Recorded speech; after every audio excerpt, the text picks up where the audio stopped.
અને સરદાર સાહેબનો એક મજાનો પ્રસંગ અને એને લઈને આજે એક સંકલ્પથી સિદ્ધિ કેવી રીતે પ્રાપ્ત કરી શકાય અને કોઈ પણ સફળતાના શિખર પર જવું હોય તો સંકલ્પ કેટલો મહત્ત્વનો ભાગ ભજવે છે એ મારે મજાની વાત કરવી છે. પણ એ પહેલાં જેમના ધામમાં કે જેમની આટલી બધી હાઈટ છે અને એની સામે જોવું હોય તો આખું તમારું ડોકું છે ને એને પાછળ જવા દેવું પડે, કારણ કે એ નીતિમત્તા બોલે છે, પ્રામાણિકતા બોલે છે, ખાનદાની ખુમારી અને અંદરની દાતારી બોલે છે, અંદરની અખંડિતતા ભાવના બોલે છે. એટલા માટે તમારે આટલું બધું માથું ઊંચું કરવું પડે. પણ એક મજાની વાત છે કે જ્યારે આઝાદીનો સ્વાતંત્રતા સંગ્રામ ચાલતો હતો ત્યારે અમુક સ્વાતંત્રતા સેનીઓએ સરદાર વલ્લભભાઈ પટેલને કહ્યું કે જવાહરલાલ નહેરુ છે ને એ પણ પોતાની આત્મકથા લખાવે છે. સરદાર સાહેબ તમે પણ ખૂબ મજાના આ સમાજ માટે, રાષ્ટ્ર માટે બલિદાનો આપ્યા છે, તમે સમાજ માટે ખૂબ મજાના કામ કર્યા છે, તો તમારે પણ તમારી આત્મકથા લખાવવી પડે. તમારા પણ જે કામ છે એને ઉજળા ઇતિહાસની અંદર કંડારો. એના પછી ગાંધીજી છે તો એ પણ સત્યના પ્રયોગો પોતાની આત્મકથા છે એ લખે છે. હવે તમને એવું થવું જોઈએ કે મારે કામ કરવા છે, જે હું કામ કરું છું એ લખવા જોઈએ. ત્યારે સરદાર સાહેબે એક જ વાક્યની અંદર ખૂબ સરસ મજાનો જવાબ આપ્યો હતો કે પાટીદાર સમાજનો દીકરો ઇતિહાસ લખવામાં નહીં, ઇતિહાસ રચવામાં માને. અને તમારી મારી સામે 2014ની અંદર એક મજાનો સંકલ્પ લેવાયો કે મારા પાટીદાર સમાજના દીકરા કે દીકરી માટે કંઈક કરવું છે. 5 લક્ષ્યબિંદુ યુપીએસસી જીપીએસસીના તાલીમ સેન્ટર હોય, ભવનોનું નિર્માણ હોય, જીપીબી હોય, જીપીબીએસ હોય, અને એથી વિશેષ કે આપ સૌને સાથે રાખીને સ્વ જે છે મુખ્ય છે એ પાછળ રહીને સૌને સાથે જોડી રાખવાનું યુવા તેજસ્વીની તેજ સંગઠનનું જે કાર્ય હોય અદ્ભુતપણે છેલ્લા 10 વર્ષની આપ સામે જે જોઈ રહ્યા છો ને એ જ એક સંકલ્પથી સિદ્ધિનું એક મજાનું ઉદાહરણ છે. એક મજાની વાત તમને કરવી છે કે 2012-13ની અંદર જ્યારે મારું બીબીએ પૂર્ણ થયું ત્યારે મને વિચાર આવ્યો હતો કે યુપીએસસી જીપીએસસીમાં જઈને પોલીસ લાઇનમાં જવું છે.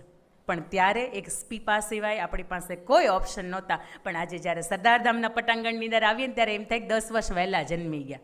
1994 જન્મ્યા એમ કહેતા 2004માં જન્મ્યા હોત ને તો સારું હતું. આ અંગે ખંતીલી ખાખી છે ને એ ધરી હોત કદાચ. પણ અત્યારે કદાચ પરિવારની જવાબદારીઓમાંથી નથી નીકળી શકતા. પણ આપ ખૂબ ભાગ્યશાળી છો કે આ પટાંગણની અંદર છો. મા બાપને કોઈ જાતની ચિંતા નથી. જેમ તમારું ઘર હોય એવી રીતનું તમારે અહીંયા સરસ મજાની સગવડતાઓ છે. પણ એથી વિશેષ મારે તમને આગળ વાત કરવી છે. ત્યારે કન્ફ્યુશિયસ એક ખૂબ મજાની વાત કરે છે કે જ્યારે તમે કોઈ પણ વસ્તુ સાંભળો છો ને ત્યારે તમે ભૂલી જવાના વધારે ચાન્સ છે. જ્યારે તમે કોઈ પણ વાત લખી રાખો છો ત્યારે તમને થોડુંક યાદ રહે છે. પરંતુ કોઈ પણ વાત, કોઈ પણ ઘટના તમે એ અનુભવો છો, તમે એ અમલમાં મૂકો છો, આચરણમાં મૂકો છો, તો ચોક્કસ એનાથી તમારી અંદરનું પરિણામ છે એ બદલાઈ જશે. આજનો કાર્યક્રમ, આજે કદાચ સુરતથી અહીંયા ઉપસ્થિત રહેવાનું જે કંઈ પણ કારણ બન્યું છે એ કારણ એ છે કે તમારા વજનમાં નહીં પણ તમારા વિચારમાં હું ચોક્કસ 1 કલાકની અંદર ફેરફાર કરીને જઈશ અને જઈશ. સૌથી મહત્ત્વના 2 સવાલ કોઈ પણ વ્યક્તિના મનની અંદર ગીતાજીમાં એવું લખ્યું છે કે ભગવાન શ્રી કૃષ્ણ કહે છે કે સવાલ 2 મગજની અંદર આવે ને એટલે તમને તમારું જે સંકલ્પ છે ને, તમારે જે શું કરવાનું છે ને એ તમને સમજાઈ જતું હોય. સૌથી પહેલી વાત કે હું કોણ છું, અને બીજો સવાલ કે હું શા માટે અહીંયા છું. આ 2 સવાલના જવાબ જ્યારે તમારા મનની અંદર, મસ્તકની અંદર તમારો આત્મા તમને આપે ને ત્યારે એક પણ દુનિયાનું કામ એવું ન હોય કે જેની વિરુદ્ધમાં તમે જાઓ. અહીંયા દીકરી આયુષ્યએ ખૂબ સરસ મજાની રચના પ્રસ્તુત કરી નારી માટેની કે મને શક્તિ કહો કે ભક્તિ, હું બંને રૂપે ધારદાર છું. મને બીક ન બતાવો આફતની, હું શિરે સત્યને ધરનારી નાર છું. આ છે સર્વે સર્વા સ્વાભિમાન મરે મારું, કારણ કે અંગે પવિત્રતાનું વસ્ત્ર હું ઓઢનાર છું. જાણું છું શું છે મારી મર્યાદા, પણ જો થયું વસ્ત્રાહરણ તો આખાય હસ્તિનાપુરને હું ઝુકાવનાર છું. ડૉક્ટર છું, વકીલ છું, એન્જિનિયર છું, અને અંગે ખંતીલી ખાખીને હું ધરનાર છું. પણ એથી વિશેષ અંકિતા મને વિષ આપો કે અમૃત, શું ફેર પડે, હું રોજ પીનાર છું. ખૂબ ગમી એટલા માટે કે આ પંક્તિ મારી છે અને ખૂબ સરસ મજાનો દીકરી આ ઉલ્લેખ કર્યો કે એને ટચ થઈ હશે એટલા માટે. અને આદરણીય ગગજીભાઈએ પણ એમનું સ્વાગત કર્યું. મને ખૂબ ગમી, કારણ કે આ શબ્દો આપણી અંદર એક ઉર્જા ભરવાનું કામ કરે છે. ઘણી વખત સમાજ આપણને એમ કે તું કાળી છો, તું જાડી છો, તું નીચી છો, તું બહુ હાઇટમાં છો, પણ આ સમાજના સર્ટિફિકેટ છે. આપણને તેમ છતાંય આપણો ચહેરો રોજ અરીસાની અંદર જોવો ગમે છે. એનો મતલબ એમ થાય કે તમે ખુદને ગમો છો. અને રાષ્ટ્ર નિર્માણ ને સ્વર નિર્માણ તો પછી, રાષ્ટ્ર નિર્માણ અને સમાજ નિર્માણ તો પછીની વાત છે, પણ પહેલાં સ્વનિર્માણ માટેની કંઈક તો કરવું પડશે ને. મને એમ થાય કે મારે અહીંયા કંઈક આપવું છે, તો હું કદાચ મારો લોહી જ આપી શકું અને એનાથી સારો વિચાર આપી શકું. પણ મારી અંદર કંઈક હોય, મારો આર્થિક કોર્નર છે એ મજબૂત હોય, તો મારો અંદરનો જે વિચાર, મને અંદરનો જે સંકલ્પ થાય છે ને, એને સિદ્ધિ મળે. પણ આજ સુધીમાં તમે સરસ મજાની ABCD છે એ સાંભળી હશે, બોલ્યા હશો, પણ મારો કન્સેપ્ટ આખી એથી લઈને ઝેડ સુધીનો એલિમેન્ટ છે. ત્યાં સુધીમાં મારે જેટલું શક્ય એટલું ઉતાવળે આપને સમજાવવો છે કે એ શું કહેવા માગે છે અને ઝેડ શું કહેવા માગે છે. આ ABCD આખી આપણને શીખવે છે કે તમે એક સંકલ્પ નક્કી કરો ને, અને આખી ABCDના 26 પગથિયા ચડો, એટલે અહીંયાથી જેમ તમે શરૂઆત કરો ને 26મું પગથિયું આવે ને ત્યાં બેન દીકરી બેઠી છે ત્યાં સુધી હું જઈ શકું, એવી રીતે એથી લઈને ઝેડ સુધી તમે એ એલિમેન્ટના પગથિયા ચડો, એટલે દુનિયાની અંદર કોઈ પણ સંકલ્પ એવો નથી કે જે તમને સિદ્ધ ન કરી બતાવો. મારે તમને સરસ મજાના 2 એવા ઉદાહરણ દેવા છે. એક ઉદાહરણ આપવું છે સ્પર્શ શાહ, આપણા ગુજરાતનો દીકરો, અત્યારે વિદેશની અંદર છે, અને સ્પર્શ શાહનો 2003ની અંદર જન્મ થયો, એટલે આજે 21 વર્ષનો એ સ્પર્શ શાહ છે. જન્મની સાથે 38 ફ્રેક્ચર, અત્યાર સુધીમાં શરીર ઉપર 140 ફ્રેક્ચર.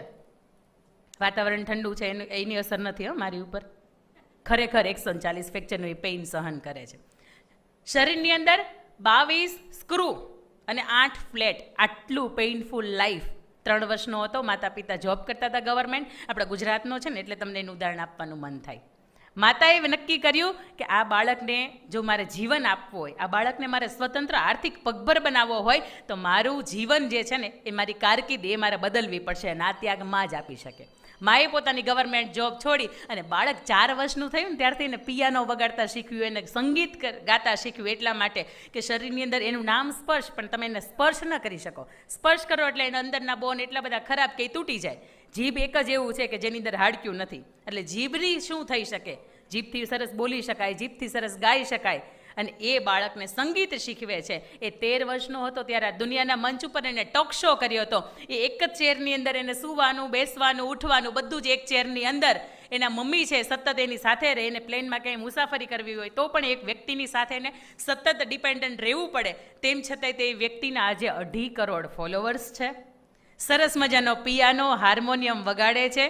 દુનિયાના 7 દેશોમાંથી એણે 200થી વધારે સેમિનાર કર્યા છે, કે જેની અંદર એણે મોટિવેશનલ સ્પીકર તરીકે કામ કર્યું છે, અને સંગીતના સેમિનાર કર્યા છે. અને એથી વિશેષ મારે તમને મહત્ત્વની વાત એ કહેવી છે કે જ્યારે આપણા આદરણીય વડાપ્રધાન મોદી સાહેબ ડોનાલ્ડ ટ્રમ્પે હાવડી મોદી કાર્યક્રમની અંદર બોલાવ્યા હતા, ત્યારે આ વ્યક્તિએ માત્ર 18-20 વર્ષની વ્યક્તિએ આદરણીય મંચની સામે 50,000 લોકોની સામે એણે ચેર ઉપર બેઠા બેઠા રાષ્ટ્રગીત ગાયું હતું ને આપણો પહેલો ભારતીય હતો. એ આપણને શીખવે છે કે પેઇનફુલ લાઈફ ગમે એ હોય, તમે નક્કી કરો કે મારે આ કરવું છે, થાય. એ જ્યારે અહીંયા ગુજરાતમાં હતો ને ત્યારે એને મોદી સાહેબને એને મળવું હતું, પણ જ્યારે આ ઘટના આજે મોદી સાહેબે જોઈને ત્યારે મોદી સાહેબ ખુદ એને મળવા ગયા હતા. આપણી અંદર સત્વ આપણું મજબૂત હોય, આપણો સંકલ્પ મજબૂત હોય ને તો દુનિયાને આપણી સુધી આવવું પડે.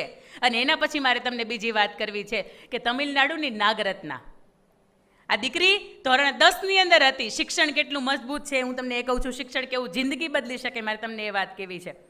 અને તમે દરેક વ્યક્તિ શિક્ષણના સાધક છો, સરસ્વતીના સાધક છો, ત્યારે તમિલનાડુની નાગરત્ના, એના મમ્મી ભીખ માંગવાનું કામ કરે, એના પપ્પા ડ્રિંક કરે, અને ઘરની અંદર તમે જેમ સમજી શકો કે વાતાવરણ કેવું હોય, સરસ મજાનું તમને તો અહીંયા ફેસિલિટી મળે છે. આ ફેસિલિટી તેને સ્વપ્નમાં ક્યાંય ન આવે.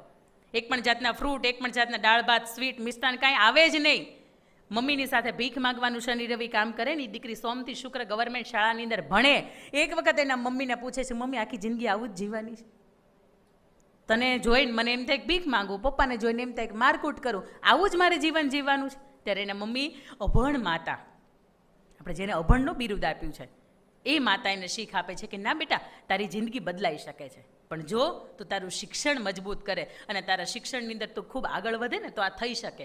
એ દીકરી એ જ સમયે અડધી રાત્રે સ્ટ્રીટ લાઇટની અંદર વાંચતી સંકલ્પ કરે છે કે મારું જીવન બદલવાની જવાબદારી મારા મા બાપની નથી, સમાજની નથી, દુનિયાની નથી, મારી શાળાની પણ નથી, મારા શિક્ષકોની નથી, પણ મારું જીવન બદલવાની જવાબદારી મારી પોતાની છે. અને આ સમાજની વચ્ચે, આ દુનિયાની વચ્ચે એક દિવસ મારું જીવન હું બદલીશ. અને સાહેબ ધોરણ 10ની અંદર એ SSLC એવું એની એક્ઝામ આવે, અને આપણું SSC બોર્ડ કહેવાય, એને SSLC કહેવાય, અને એ બોર્ડની અંદર એક્ઝામ આપે છે. અને આજ સુધીમાં તામિલનાડુ પ્રથમ કોઈ 98.97% સાથે નથી આવ્યું. આ દીકરી આવી, અને જ્યારે ઇન્ટરવ્યૂ થયો ને ત્યારે ખબર પડી કે આ દીકરી એટલે ભીખ માંગનાર ભિખારણ હોય એની દીકરી, આ ડ્રિંક કરીને આવે એની દીકરી, અને ગવર્મેન્ટ શાળાની દીકરી. પણ એ દીકરી ત્યારે આવી શકે જ્યારે દીકરી અંદરથી નક્કી કરે કે મારે આ તો કરવું જ છે, અને નક્કી કરીએ એટલે એ થાય. કારણ કે આસપાસ જે પોઝિટિવ ઓરા છે ને એ આપણને સપોર્ટ કરવા માટે આવી જાય.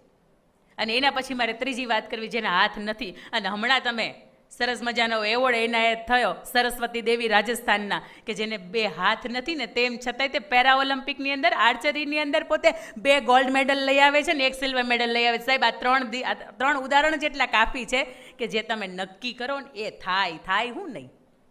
અમિતાભ બચ્ચન કે જેને પોતાના અવાજ માટે કોઈ નોકરીએ નથી રાખ્યો, આજે તમે જોઈ શકો એનું જીવન ક્યાં છે. સરદાર વલ્લભભાઈ પટેલ 33 વર્ષની આયુએ પોતે વિદુર થયા, લગ્ન કરી શકતા હતા બીજા.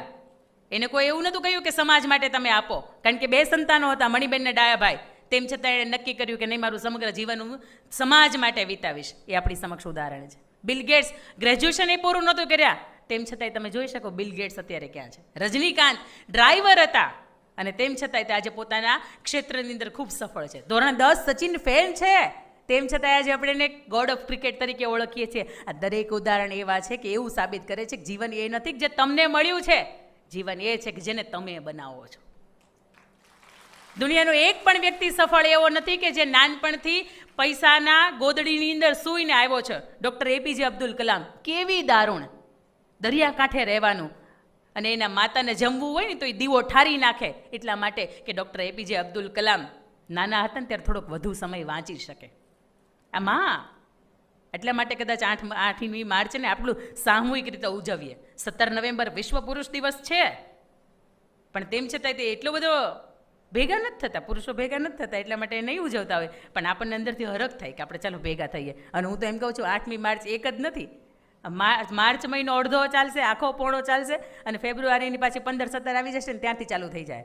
એટલે 1 તારીખને આપણે 1.5 મહિના સુધી ઉજવીએ છીએ, કારણ કે આપણને ખબર છે કે આપણું સત્વ શું છે, આપણું તત્વ શું છે, આપણે શું યોગદાન આપ્યું છે.